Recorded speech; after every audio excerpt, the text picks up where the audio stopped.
kesulitan belajar. Ahmadi DKK menyatakan bahwa kesulitan belajar adalah proses belajar pada peserta didik yang tidak berfungsi dengan semestinya. Terkadang proses belajarnya berlangsung dengan baik, tetapi juga terkadang berjalan dengan tidak baik, yang membuat kesulitan untuk menerima materi pembelajaran dengan baik. Sedangkan menurut Subini, kesulitan belajar ialah peserta didik yang menunjukkan adanya gangguan dalam memahami, menyimak, berbicara, membaca, menulis, dan berhitung.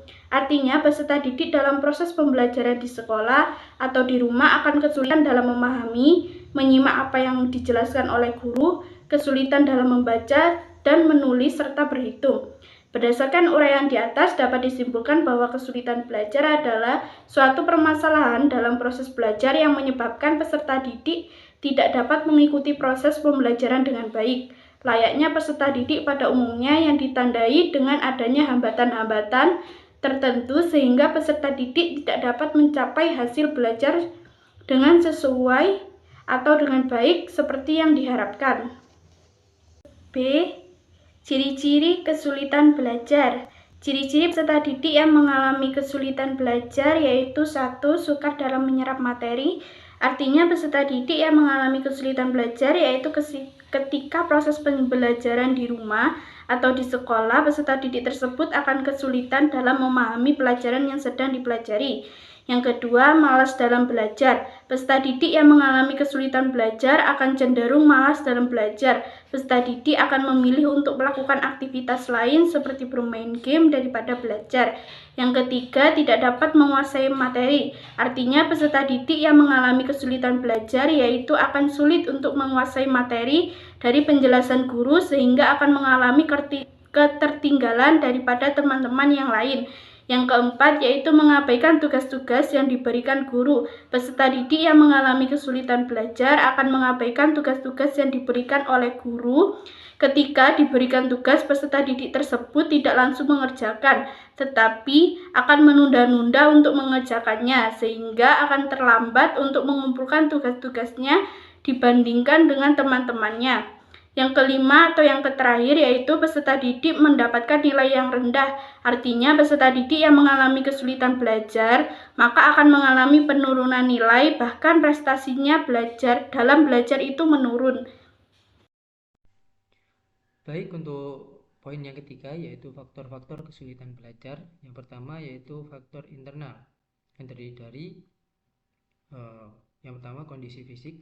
Peserta didik yang mengalami sakit fisik akan menyebabkan lemahnya saraf sensorik dan motorik, sehingga peserta didik akan mengalami kesulitan menerima materi yang dipaparkan oleh guru. Berbeda dengan peserta didik yang tidak memiliki sakit fisik, mereka akan lebih mudah dalam memahami materi yang dipaparkan oleh guru. Yang kedua yaitu intelijensi. Intelijensi pada peserta didik memiliki peran yang sangat penting dalam proses pembelajaran. Peserta didik yang mempunyai IQ tinggi dan normal akan dapat menyelesaikan permasalahan yang dihadapinya. Berbeda dengan peserta didik yang mempunyai IQ rendah. Kebanyakan mereka akan banyak menemui kesulitan dalam belajarnya. Yang ketiga yaitu bakat. Bakat merupakan potensi yang dimiliki seseorang sejak lahir. Dapat disimpulkan bahwa bakat merupakan suatu keahlian yang dimiliki oleh siswa atau peserta didik. Yang keempat yaitu minat. Minat merupakan kemauan yang timbul dari dalam diri individu. Minat peserta didik dapat dilihat dari cara peserta didik mengikuti pembelajaran, seperti lengkap tidaknya catatan yang mereka catat seperti itu. Yang kelima yaitu motivasi. Motivasi sebagai faktor yang mendasari seseorang untuk melakukan suatu perbuatan belajarnya. Semakin tinggi motivasi belajarnya, maka akan semakin giat belajar. Di sini dapat disimpulkan motivasi merupakan sesuatu yang mendorong seseorang untuk melakukan suatu kegiatan, seperti contohnya yaitu belajar. Yang kedua yaitu faktor eksternal, yang terdiri dari yang pertama lingkungan keluarga. Lingkungan keluarga merupakan pendidikan pertama untuk peserta didik. Cara mendidik anak, hubungan antara anak dengan orang tua, contohnya yang diberikan orang tua kepada anak, suasana rumah, dan keadaan ekonomi keluarga. Keadaan tersebut akan mempengaruhi proses belajar anak. Ketika orang tua kurang memperhatikan pendidikan anak, suasana rumah yang kurang nyaman, dan keadaan ekonomi yang rendah, maka akan menyebabkan kesulitan belajar untuk anaknya. Yang kedua yaitu lingkungan sekolah. Proses pembelajaran di sekolah dapat berjalan dengan efektif jika peran antara peserta didik dengan lingkungan sekolah juga berjalan dengan baik. Lingkungan sekolah seperti kualitas guru, hubungan guru dengan peserta didik, metode pembelajaran yang diberikan guru, alat peraga untuk menunjang pembelajaran, keadaan gedung sekolah, kurikulum, dan waktu sekolah. Jika lingkungan sekolah yang kurang baik, maka akan menyebabkan kesulitan belajar bagi peserta didiknya. Yang ketiga yaitu lingkungan sosial. Faktor lingkungan sosial masyarakat peserta didik dapat mempengaruhi proses belajar pada peserta didik.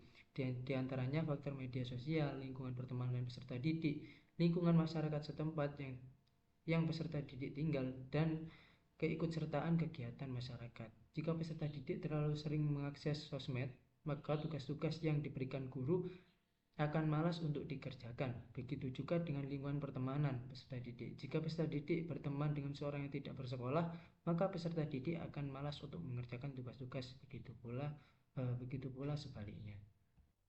Baik, untuk poin yang terakhir yaitu jenis-jenis kesulitan belajar. Yang pertama yaitu prokrastinasi akademik. Prokrastinasi akademik adalah kecenderungan seseorang untuk menunda dalam mengerjakan jenis tugas formal yang berhubungan dengan akademik yang diberikan oleh seorang guru, mengakibatkan seseorang tersebut tidak dapat menyelesaikan tugasnya tersebut, meskipun ia tahu hal ini akan berdampak buruk pada dirinya. Yang kedua yaitu burnout akademik. Burnout akademik merupakan suatu keadaan di mana seseorang mengalami kondisi fisik emosional yang menyebabkan ia mengalami kelelahan secara mental dan fisik yang diakibatkan tuntutan tugas yang meningkat. Burnout akademik mengarah kepada stres, beban, atau faktor psikologis yang lainnya. Yang ketiga yaitu cepat merasa bosan. Cepat merasa bosan dapat dilihat pada sikap siswa seperti mengalihkan perhatian ke yang lain pada saat berlangsungnya aktivitas belajar, sehingga siswa tampak keberatan untuk menjalankan aktivitas belajar. Kondisi ini dirasakan siswa karena berbagai sebab. Di antaranya siswa merasa kurang ada variasi dalam pembelajaran di kelas. Yang keempat yaitu sulit berkonsentrasi. Sulit konsentrasi merupakan masalah belajar yang umum dihadapi oleh siswa. Perasaan sulit berkonsentrasi secara subjektif dapat dirasakan oleh setiap siswa saat proses pembelajaran. Secara objektif, sulit konsentrasi dapat dilihat pada sikap dan tingkah laku siswa saat belajar. Yang kelima yaitu mudah lupa.